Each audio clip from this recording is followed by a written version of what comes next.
To niche or not to niche? It's one of the most common questions coaches ask when evaluating their business approach. Establishing a niche can help you find new clients, build your credibility, and provide a sense of fulfillment in your career, but it's not always necessary. Thank you for tuning into Coaching Revealed, the journey to coaching success. We're excited to have you with us as we discuss this hot coaching topic. I'm one of your podcast hosts, Emily Tarani. In today's episode of Coaching Revealed, a panel of coaches and IOC members, Jenny Huang, Hannah Fields, and Ali Farquhar, are interviewed by IOC podcast host Austin Matzelle about their individual journeys in establishing a niche. Jenny Huang responded to needs within the US-based Chinese community, noticing how many Chinese women and startup founders felt isolated. Hannah Field found coaching after her first career in venture capital, where she experienced how revolutionary and transformative coaching can be. Ali Farquhar discovered her niche in leadership development after helping raise children with significant mental health challenges, a journey that prepared her to work in the biotechnology space. For the panelists, finding a niche organically was a shared experience. For Jenny, it stemmed from needs that emerged within her community, while Hannah and Ali both note how working within the fields they now coach adds credibility and helps build client networks, whether in venture capital or biotechnology. The coaches discuss their journey towards finding a niche, building their client bases, and how they establish with their niche today. Thank you again for tuning into Coaching Revealed. We're excited for you to learn more about the journey of coaches in this constantly evolving world. Let's get started. Hi, everyone. Welcome to the Coaching Revealed podcast. And this is our series on the journey to coaching success. And this episode is going to be on specifically finding your coaching niche. My name is Austin Matzelle, and I'm one of the podcast hosts of the Coaching Revealed podcast. And today I'm really happy to be joined by three wonderful members of the Institute of Coaching who all have a wonderful set of niches that we'll be talking about throughout today's conversation. We have Jenny Huang, whose niche is working with the Chinese community and working specifically within Chinese platforms in the US and doing events both virtually and in person. We have Hannah Field, who's in developmental leadership, venture capital, and works a lot with clients going through transformational periods and also second generational immigrants and specifically women working in venture capital. And lastly, and certainly not least, we have Ali Farquhar, who is working in the area of early to mid-stage biotechnology with CEOs and high upper level management, along with women in STEM. And Ali runs functional groups. So that's just a very, very brief intro. I definitely can't capture any of your careers in coaching in only a few seconds. So I would love to hear a little bit from you all, where you are coming from within your coaching career. So maybe just an introduction to each of you and what your niche is right now, and maybe how you found that niche. We'll start with Jenny first. Jenny, how are you doing? Yeah, I basically started just for like 3-4 years ago, but my background is neuroscience and psych. So, and I'm actually in biotech. We do cancer drug development. So this is kind of my side project, which I believe will actually grow into something very significant to myself. My project grew out of need for the people around me because I'm Chinese and I'm in California. And this is not just here, it's Chinese all around. Is a lot of times Chinese that are not in like Asian countries, feel a bit more isolated. And so I serve few groups. So one is like women in their 40s to like 50s that are starting a new career or empty nesters. And then young startup founders in Silicon Valley that are also Asian. So these are kind of the people I target. And I find, because I identify with them so much, being an entrepreneur myself. And also, I also tend to go from the what I call top-down, bottoms-up approach, which is your mind and your body both. That's amazing. Thank you so much. And I'm super excited to dive more into that process and how you've been able to get into this space and the work you're doing. Hannah, you next. Can you intro yourself and kind of how you started developing your niche? Sure. Well, thanks so much for having me for the podcast. My name is Hannah Field. I'm based in London, But I actually just moved to London 3 months ago from Sydney, Australia, where I was based for 10 years. And then before then, hence the accent, I'm from the US originally, and have lived on both coasts of the US and also grew up in the Midwest. So I have had a life full of transitions, and my sort of professional background is in early stage tech companies. So I was an early employee at companies like Dropbox and Canva in Australia. And then I was a partner at a seed stage fund at a venture firm in Sydney before leaving that firm to back myself to build a coaching practice a few years ago. That experience really stemmed from having been a recipient of coaching myself, and seeing what a transformational journey that can be and how radically it changed the trajectory of my life personally and professionally. And so when I thought about moving into coaching, it was really inspired by that experience and recognizing that so many people could benefit from this experience. And maybe drawing what Jenny said in terms of sort of the holistic approach. That's why I call myself a developmental coach, is because I'm looking for that sort of deeper, sustainable change. I want to work with the whole client and not just focus on issues and goals. And, I actually sort of recoil a bit when people try to call me a performance coach. I think performance is the natural outcome of a shift in mindset, a shift in narratives that people hold in their heads, a shift in how they perceive themselves, perceive the world around them. I am very passionate about those sort of deep organic levels of work that we can do with a client and sort of co-creating that journey with them. Yeah, in terms of niche, the folks I work with are mostly in either operating in venture capital, so they're investors, or they operate within VCs. And then the other half are founders, CEOs, or execs at venture-backed early stage companies. And so, yeah, that's really been sort of part of, I guess, my brand and the credibility I bring to my clients, and also the clients that I'm really passionate about working with. Amazing, Hannah. Thank you so much. And Ali, how about yourself? What is your niche currently, and how do you kind of get into that space? Yeah, well, first I want to pick up on some echoes from what Hannah and Jenny said. So some commonalities that run through what I do too. One being cross-cultural work. I'm a Scot who has lived in several different countries, France, now live near Boston in the USA, married to a Dutchman, have three very mixed kids.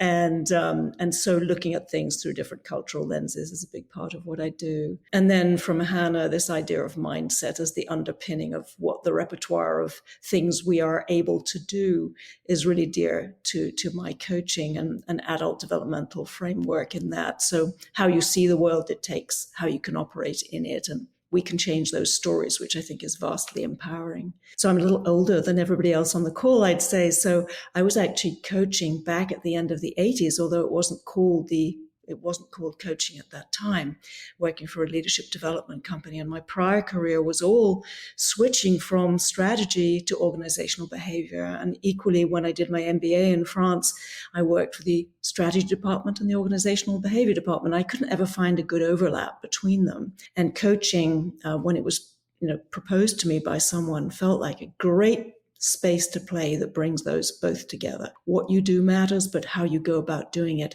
are the two parts that lead to actual, effective change out there in the world. I think when I started out, if you breathed, you could be my client. That was about the criteria. And over time, I've refined more and more to this very small niche of early to mid-stage biotech. Of course, I am in the Boston area, which before COVID, and I wasn't working remotely. That was what a lot of the business around here is, but that's not why I do it. I'm compelled by both values and what I feel the difference is that this sector can make in the world, meeting unmet medical needs. My father was a doctor, my brother's a doctor. It's the kind of family trade. I was never going to be a doctor, but this is a way that I can play in the healthcare field, but not in healthcare itself. And I also find it deeply fascinating to work with senior executives who are trained quite differently, very specifically, but have great depth of expertise in their own fields, but have to play horizontally very well in the sandbox to actually get a drug to market, which is a very, very long process. And it has both high regulation, innovation, it has science, which is going to do what science is going to do. Yeah, so I find it a very challenging and interesting sector to work in. This is a really, really rich group here. I love how also there's little tidbits of everyone's individuals' backgrounds or histories or environments that have contributed to the niches that you find today.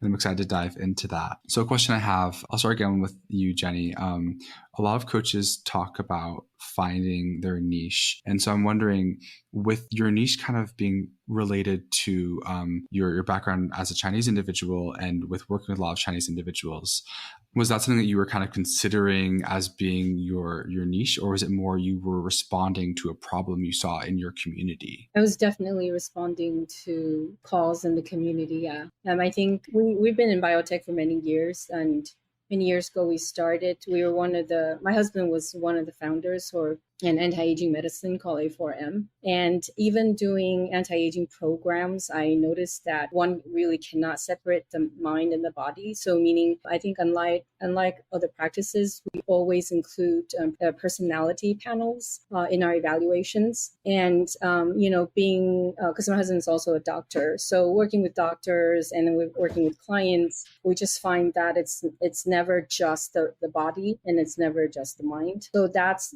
one. So with that, and then coming into more recent years, especially during COVID, so I kind of started because back in the day when I was studying psych and neuroscience, it was more about tackling problems, evaluating your past and that kind of stuff. And as we know, in the years that have grown, even mental health conditions, even like schizophrenia, depression really hasn't improved much. Hopefully that is changing with technology, so we understand our body better. And so I went back to school so with Marty Seligman at UPenn. And then just in the midst of all that, I've had for so many years, I have friends, even doctor friends, therapist friends, that say you should, share what you are so passionate about. And then soon COVID hit.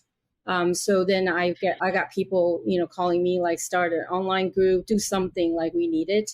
Because what we find is in Asian communities, because of our culture, we're more reserved for one. And then going to therapists is a taboo. So then you get all these pent up, and being in a minority, that also creates, even in the startup world, corporate world, you get executives that have like pent up energy, negative energy for years, and that leads to chronic pain. So I also worked for a while with chronic pain patients that have suffered for years. A lot of them are very successful executives. So that's kind of how I started, and how I definitely my passion aligned with what was calling to me.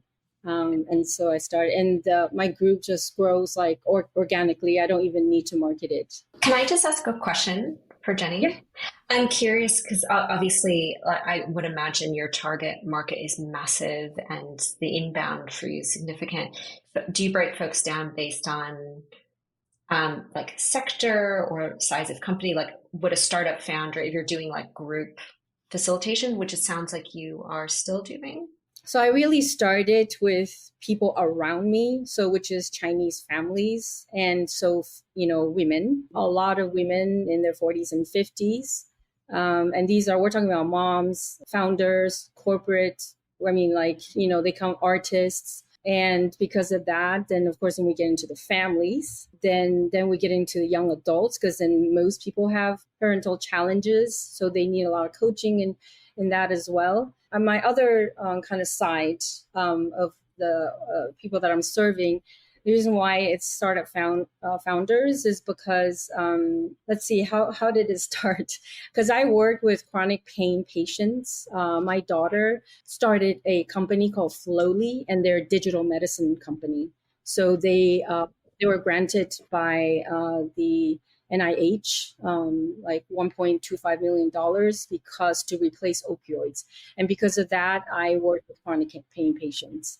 And in there, I also then, got to know a lot of corporate executives and young founders. And then I just tend to kind of narrow in on the Asian market, the niche market, because there's just people feel like they can't really talk to people like another either therapist or coaches that are not Asian, just because the culture is so different. Did that answer your question? Ready to advance your coaching practice? Join the Institute of Coaching and tap into the world's leading resource for coaching science and professional development. With over 4,000 members across 130 countries, the IOC offers invaluable networking opportunities with an elite global coaching community and innovative learning to broaden your knowledge and keep you at the forefront of coaching best practices. Engage in cutting-edge learning events with world-renowned coaching scholars, from webinars and seminars to discussion groups, research projects, and more. Try any membership free for 30 days. Use promo code IOC Podcast and visit instituteofcoaching.org/join to get started. Yeah, absolutely. Thank you. It was just a point of curiosity for me. And so, Hannah, for you, I'm wondering, kind of a similar question in terms of you finding your niche. I'm also wondering, though, did that get impacted by how many times you've moved across the world, going from the US to Australia and now to London, as you were developing this niche and working with VCs? Did you kind of like migrating through the planet so much impact that? Well, I've only been doing my full-time coaching practice for the last few years. So I built it in Australia and then just lifted it. So I do 100% of my coaching over Zoom, and my current clients include folks on the east and west coast of the US, the UK, Armenia, Australia, New Zealand. So I have a very global group of clients. I think one of the benefits from a psychographic point of view is that, you know, I have lived in many different places. I don't identify with being sort of from one place, one country, one cultural mindset. I've had to adapt a lot over the course of each of my moves. And, you know, all the adaptations that happen around moving jobs many times and communities multiple times, losing friends, rebuilding community, all of those phases of transition that occur in life. Yeah, the short answer to that is no. I've had no issue with kind of transferring clients over or picking up clients in new markets, because I'm not bound by a physical space to build my business.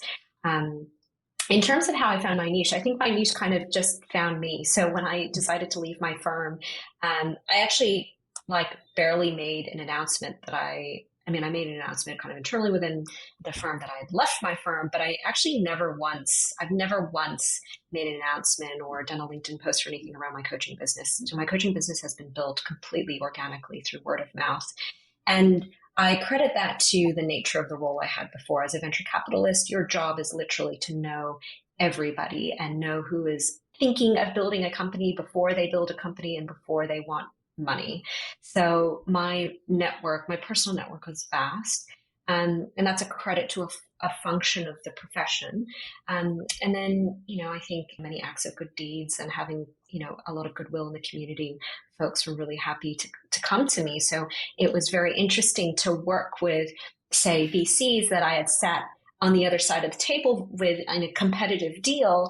And now they're coming to me with their most vulnerable kind of open disclosures about things going on in their lives. So I see that as such a privilege to be able to work on a professional level with people that I understand the nuances of their job. And I don't think this is necessarily the case in every sort of form of coaching, but at least for me, when I was a partner of a firm dealing with really nuanced challenges or politics or whatever you may have, I met and interviewed a ton of coaches, and I found the experience really underwhelming because I couldn't build rapport with them. I really struggled to connect on an interpersonal level. Therefore, how can I build psychological safety with this individual?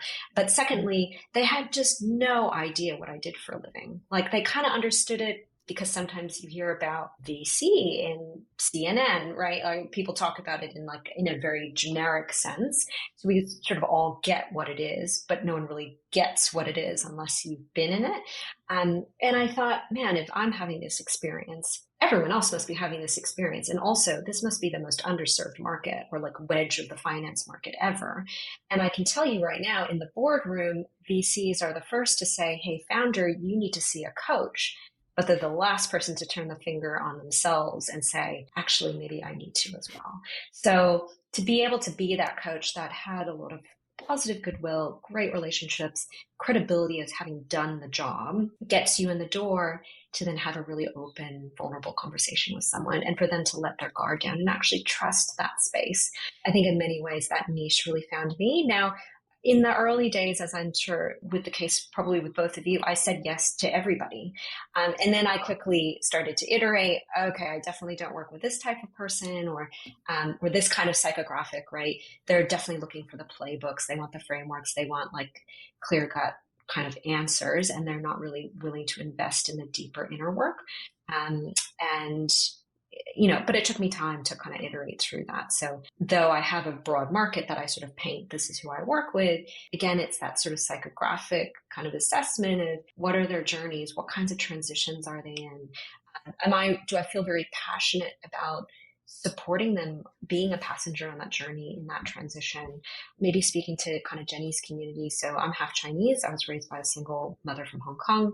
And so that was a very interesting psychographic group that I hadn't anticipated that I'd feel really passionately about working with, is starting to see these patterns of working with a lot of particularly women of color with East Asian backgrounds, and recognizing, oh my God, like they feel imprisoned by a lot of things that they're not conscious of that have been inherited through their parents around mindsets, cultural beliefs, how they should behave, the kinds of careers that are worthy to pursue, and you would just never follow your passion because that's not deemed to be a career that's sort of worthy or commercially viable, or whatever they've been told.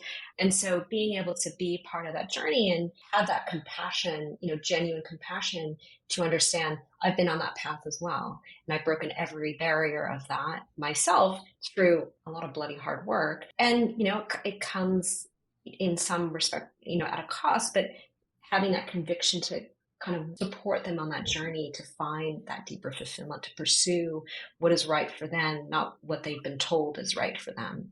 So that was sort of an interesting one that only got teased out after a bit of time, but required me to work with a lot of people and then start to see these patterns and just seeing, what I felt like was the impact or the value I could provide those individuals. What I really enjoy actually is it's somewhat a meta thing, but in the sense you're talking about the end of this about people finding a career that is worthy for them and finding something that is, they're passionate about and interested in. Meanwhile, we're talking about specifically as coaches, how did you find this kind of area that you have passion about and interest in? So it's cool that we're talking about doing this for ourselves and for how you all have done this for yourselves. And that's very much part of what your niche is helping individuals get through those transition periods and finding those passionate areas. Ali, I'm wondering for you, so having started kind of, in the space of leadership development and back when coaching was a much earlier field, I'm wondering, how did you start developing your niche, and how has your niche changed if it has over your career? Yeah, well, I started from such a completely different place from Hannah because I had a very small network. I had ended up taking much more time off raising my 3 kids than I had anticipated or wished, because 2 of them had some very significant challenges, mental health and learning difficulties. And probably the best thing that ever happened to me, because I think that what I learned in that time about abnormal psychology as well as normal psychology, about anxiety, about a whole world of helping people face a world they find challenging, was very, very rewarding. So when I saw the light at the end of the tunnel, that they were going to actually, yes, reach adulthood and be, functional adults with many great assets, I both felt like this is something that I think I'm very good at, is helping people faced with unbelievable stress find a way forward, become functional, find greater ease in their lives. And I found it deeply rewarding. And then I had this whole background of both business and MBA and this sort of org psych, and now layered on top of that a lot of psychology, which I had to come by because I needed to help my kids. I went back to school and got a graduate certificate in executive coaching. And then what I did was, because I am not a master marketer and I had a small network, what I did was I aligned myself with a number of companies which contracted to coaches. So I had 4 different relationships going on. One of the reasons I got into biotech was that one of my biggest clients through one of those contracting companies was a biotech company. And it really lit something up in me. The people who worked there, I started out in financial services, and I knew very early in my life that I did not want to work in financial services, but I was fascinated by business, which was not our family trade. That's when I went to get the MBA. I also recognize that I do my best work when I follow my values, when I do what makes my heart sing.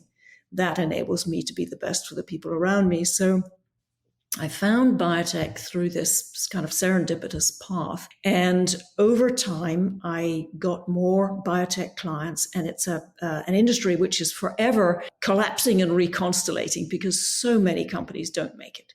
And so the people that you knew in one company, they end up at another one and they remember you. I have never, ever done any cold outreach to any company in my coaching career. And I have a very successful company through word of mouth, doing good work and being part of this very vibrant, dynamic industry.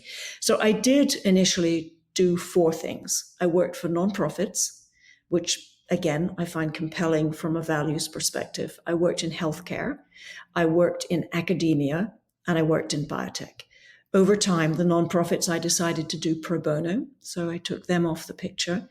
I found academia crazy making because even though people knew what they needed to do to make change, they often didn't have the courage or the appetite to do the difficult things that needed to be done to get to their goals. So I decided that was a waste of my and their time, mostly. And healthcare, I found increasingly depressing because I found doctors so many times saying to me, if I had to do it over, I wouldn't do that again. I wouldn't be a doctor. And I also just felt I liked the idea of trying to create something new in the world, which biotech does, and meeting unmet needs. And the people that I encountered there are highly educated. I like working with very smart people because they're very clever sometimes at their defenses. And I like working in a sector which matters, which is making a difference in the world. And generally, I find the people that work there are well-intentioned and less ruthless than you might find in certain other sectors. And I just deeply appreciate that. And they care deeply about the kind of culture that they're trying to create. So they care about the how as well as the what, but they're faced with just these really challenging circumstances. Like Hannah, though, I felt becoming really expert in a domain brings a lot of credibility. I know what they're facing. I know the different phases of the raises they have to make.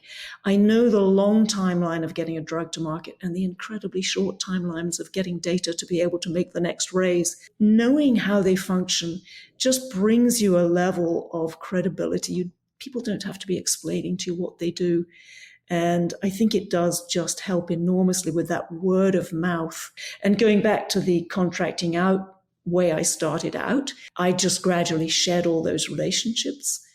And, I could do half the work for the same amount of money or double the work for, 4 times the amount of money because I was no longer paying a large fraction of what I was bringing in to the companies that were doing all the marketing. I started in 2009, roughly. That has built over the years. It's a highly successful and self-sustaining, often turning down work business for me. Yeah. I just want to make a comment, Ali. I love that you talk about the compounding the credibility over time because you have that awareness of a sector or a market.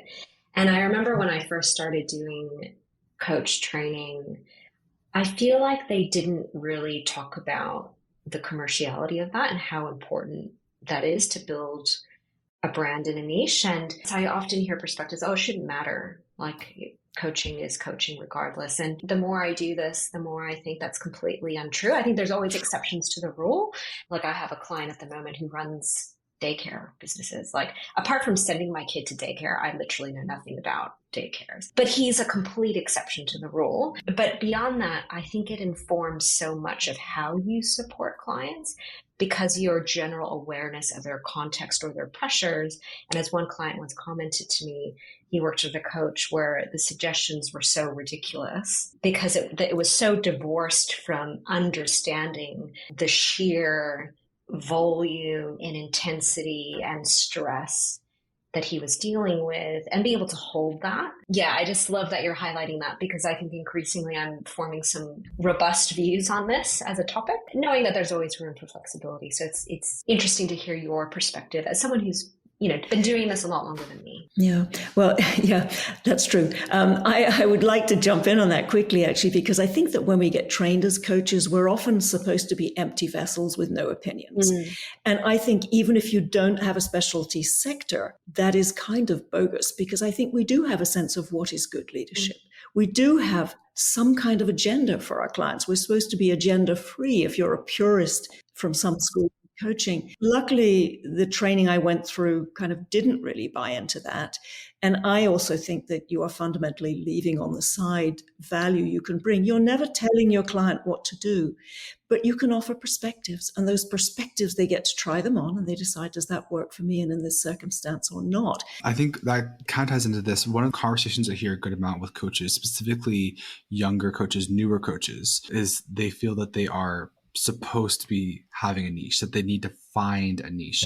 And what I'm hearing from you all is that it was something that emerged from passion, from values, and from experiences versus feeling like, oh, I have to niche, so let me think about what my niche is going to be. Is that resonating with any of you? And if any of you can answer this question. I'll go first. I definitely think it's an alignment, which is, I think, very interesting. My passion project now is this coaching. And I actually give myself kind of a 3-phase goal that I'm after. And at the end of that, it's really to build villages for people. And I think niche is so important for me personally and for the people that I serve, is that alignment, that you need to first listen to yourself and hear what it is that really drives you, what you can do and what you would like to do. And then to really pay attention to what people, I think, because for Hannah and Allison, it sounds like you've all kind of risen to the calls around you as well. And I think that's so important because I also find that my clients and my community, people that are truly living a meaningful life, that wakes up every morning, excited, are people that are well aligned. And this is kind of interesting because it's also my kind of Asian philosophy where, it's really important to be aware and to stay in the moment. And now with all the technology around us and with our brain literally changing, it's all the more important. Hannah and Allison, I know you're going to give your opinion on this, but when you really do listen to yourself and find who it is that you serve and find your niche, is when you get to share your passion, and your clients can sense that. They can so sense that. Yeah. It's like our communication, more than only 20% is in the verbal. I mean, roughly, and more than 80% is in the nonverbal. So I think we take every cell, every energy in our body comes into every session. I think that's so well said, Jenny. Yes, beautifully. Yeah, no, thank you, Jenny, so much. Yeah, so Hannah, I have a question for you then specifically. You kind of mentioned a couple of times working within the VC space and how having experience working in it first and then coaching in it has been a really, really big value add and it's allowed you to have trust with your clients. I'm wondering, since you've now gone into coaching full time, and you're gaining knowledge from the coaching world, has any of that experience helped you shake up some of the status quo beliefs within the VC clients you're working with? Have you gone and learned something new and realized, oh, this is maybe a more efficient way to be working with each other or to be running within a company, and had to bring that back into the spaces that you're serving as your clients? So I wouldn't say at an organizational level there's been a shift. Like, some of these firms have issues around, say, retaining women talent is a classic problem. And so they've tried, a range of activities and, and this is firms more broadly, like you just trying a lot of different things and then recognizing that, sometimes it's about providing that kind of one-on-one focused support through something like coaching can be very powerful. And so me stepping in, it's not about driving necessarily organizational tactical change, but about supporting. I mean, I call out women in particular because I would say of all the VC folks I've worked with, like 90% of them are women. I find that always very funny. Like all the women think they need coaching, none of the men think they need coaching, but that's a different conversation. And so for me, like a theme I'm very passionate about is power. So looking at power dynamics that exist in organizations like that, where you are the minority and sometimes on multiple levels, right? You're a woman of color. You are the only woman in a boardroom. I mean, I sat on 6 or 7 boards and I was the only woman on every board I sat on. And all the men were at least 10 to 20 years older than me. And so it's like looking at these power dynamics that exist and the ways that you perceive power dynamics around you and the structures that exist, but how do you actually change your mindset around how to perceive where you sit in that system and the power you actually do have. So, Austin, I know one of your questions, I think at some stage is sort of like, where do you draw? Do you draw on psychological research, et cetera? So I read extensively some of the work of a few different professors who have done extensive research on things like power dynamics and, individuals like Deborah Grunfeld, Jeffrey Pfeffer out of Stanford, and looking at, what do we know about power? Power is a tool. And so many people shy away from it because we tend to stigmatize power as a bad thing, when really power is just at a neutral kind of definitional level. It's just a tool and you can use it for good or you can abuse people with power. So it's about changing your relationship with your perspective of power. And then how do you view yourself in a more powerful way? How do you literally show up physically in a room or communicate in a more powerful fashion? And looking at what are the ways that you might be getting in your own way, because that's ultimately what you have the sphere of control over, is your own behavior, the way you verbally communicate, the way you sort of through body language communicate. And so sort of supporting them through some of these adjustments and changes. But there are also things like decision-making around, do I bite my tongue or do I say the thing that I feel like I want to say? But because I perceive myself as not being powerful in this situation, I should say nothing at all. And we all know that you can't get what you don't ask for. And you can't create change with things that you don't speak out about. So these are sort of the themes that I'm really passionate about. And so it's not necessarily going in there and creating this kind of vast organizational change because I'm consulting with the firm itself. But I would say I view it as kind of, it's part of my mission or vision, is because I saw what it was like to be a woman, at the top within venture in Australia, and how challenging that was, how underserved I was with the help that I needed. And so I thought, what is a way that at an industry level I can create incremental change by working with other top women leaders within the industry who have decided to stay and are committed to staying, use what I think is actually my superpower around coaching. I don't think I would have ever been a world-class investor. That's just absolutely a fact. And I came to that realization because my passion was not truly aligned with the discipline. But with coaching it is. And so I know the industry really well. I know a lot of these folks. I know the challenges they face. How can I partner with them to support them as leaders? And then they go back to their spheres of influence, their teams, their partnership groups, etc. And they're putting these practices into place to ask for things that they deserve or want, or to create sort of more systemic change within their businesses. And they're more equipped to do that. It's a more indirect relationship, but I still see myself as, yes, in some ways I am kind of influencing it at a macro level, not just in a one-on-one level.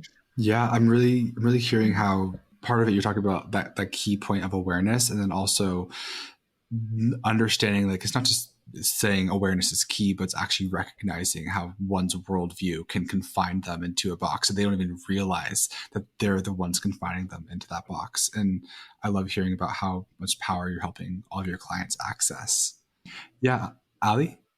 Yeah, I just wanted to jump in on that as well because, so Hannah, you had this obvious niche and I slightly at first fell into mine, but it didn't just go from there. And I think there's probably a lot of people listening who don't have a natural niche. And so they may be wondering, okay, how do I build that? If I see something I'm interested, how do I start to get a foothold? I spent a lot of time figuring out what were the kinds of places that those people that I might want to be talking to hung out. So I went to a lot of I joined biotech organizations. I sat on the board of a women in STEM organization, always trying to give back. I'm not a work the room kind of gal. I just know that about myself. But there were ways I could get involved, which increased my network, which were meaningful to me and valuable to other people, which was sort of a criteria that I cared about. So I went to cross-cultural business events and I went to very industry-specific events, and there's a lot of them around the Boston area. And I found that was marginally helpful, but getting involved on a board was extremely helpful. So finding the ways to build that group out, build out your network if you don't have a natural one. And the other thing I'm doing more and more now is using AI to ask questions like this. What would I do if I wanted to build a niche? Where would I go and where should I hang out that the people that I think are my target customers might be in a natural way? And, I think it's an amazing tool that everybody could make greater use of. I want to add to that too. And I think it is going to be very helpful to all the listeners is Allison using AI. Even the other day, I asked, what is the one venue that will offer, the most flower-like workshop experience. It's like something really random. And it generates answers. And they might not be answers that necessarily work, but they will stimulate your thoughts to, so that's like a discussion. So I think using new technology definitely is going to be very important and to be very comfortable with that. I also really agree with Allison when you said that to build out that community by attending, by being close to the people that you are drawn to. Again, listening, of course, I think the number one thing is to always listen to yourself first and really take that moment for however long it needs to be. You really calm down, get off your device, take walks and just really listen to what it is that speaks to you, and then go towards the people that you think you are drawn to and just start experimenting. I think that's so important. I took 2 years just doing that before I started anything. I just really want to make sure that I am serving the people that I should be serving, and I'm serving them in a way that they need me to serve. So I'm not just doing this from a kind of an egocentric, centered angle, So yeah, I'm so glad you shared that, Ali. So yeah, and I think the other piece of this is to continue your own journey, do your own work, do your own self-exploration, do things you find frightening. You're asking your clients all the time to step into, areas that they don't feel altogether comfortable with, and do it yourself. Yeah, I so agree. I so agree with that, because I always say that actually in any of this journey, in any of the workshops, any of the talks I give, any of the one-on-ones, I gain the most. I really do. I'm so 1000% sincere when I say that I'm the one that gains. And like highlighting what Ali said about just go and do these things, I think in terms of niche finding, I genuinely said yes to every new client because I just didn't know. And failure is always an option. Like, it is a valid option. You could have a relationship that just 2 sessions in, you're thinking, man, this is not working for me. I'm not enjoying this. And, you can... Failure is a welcome, right? Yeah. And the only way you're going to learn is by doing. And that expands to, like, once you build kind of one-on-one, you might find people coming to you, hey, do you want to do this facilitation? Or do you want to build out this thing? Or do group coaching? And I remember being very nervous about it. Saying, I don't know how to do this stuff, and what am I doing, and how does this work? And then A friend just said, you just learn how to do it by doing it. Like, you don't need to spend thousands of hours in a new form of training. Like, you know how to be a coach. There are some basic principles around group coaching or, whatever, but you just learn by doing it. And then if you don't like it, then you don't like it. You don't have to do it again. But you wouldn't have known that until you actually did it. So, Austin, I can't remember if you said or someone said it, but you're not going to rationalize your way into knowing or intellectualize your way into knowing what your perfect niche is and what modality of coaching is best for you. But you can act your way into knowing these things by choosing to just try it and accepting, as Jenny said, failure is a very valid option here. It's a valid pathway. I think it's necessary. Necessary. I think that's what you said. Yeah. This is such a wonderful conversation, and I'm sad that I am going to be doing wrap up now. But I want to thank you all so much for coming, and for, I guess, anyone who then is listening to this conversation, if they were to, want to be able to contact you, what would be a good way for people to reach out and be able to continue this conversation or get to know more about you and your coaching practice? Maybe started with Jenny. How could people reach out to you? Oh, I have a website, huangjenny.com, HUANGJENNY.com. And I'm also on YouTube. So, and from there you can find out, because I'm more active on like Chinese social medias. I post 3 times a week on social medias. Amazing. So, yeah. And Hannah, how about yourself? You can find me on LinkedIn. Even though I don't post, but you can certainly find me there. And then you can email me, Hannah at the-resonance.co. And you can also visit my website, which is theresonance.co. Thank you, Hannah. And Ali? Yeah, for me, LinkedIn is the best thing. And if you do link to me on LinkedIn, please write a note saying that it's as a result of this podcast. There's quite a lot of outreach that I don't always respond to. And then my website is GTL Consulting, Growth Through Learning, gtlconsulting.com. Feel free to find me there too. Thank you all so much. This was an absolute wonderful room to be able to sit in with, and I'm really excited to have this episode be shared with individuals across the IOC community and beyond for people considering learning about niching and how they're developing their coaching practice. So yeah, I want to thank you all again so much. It was great getting to talk with you all. Thanks, Austin. Thanks, Austin. Thank you, Austin.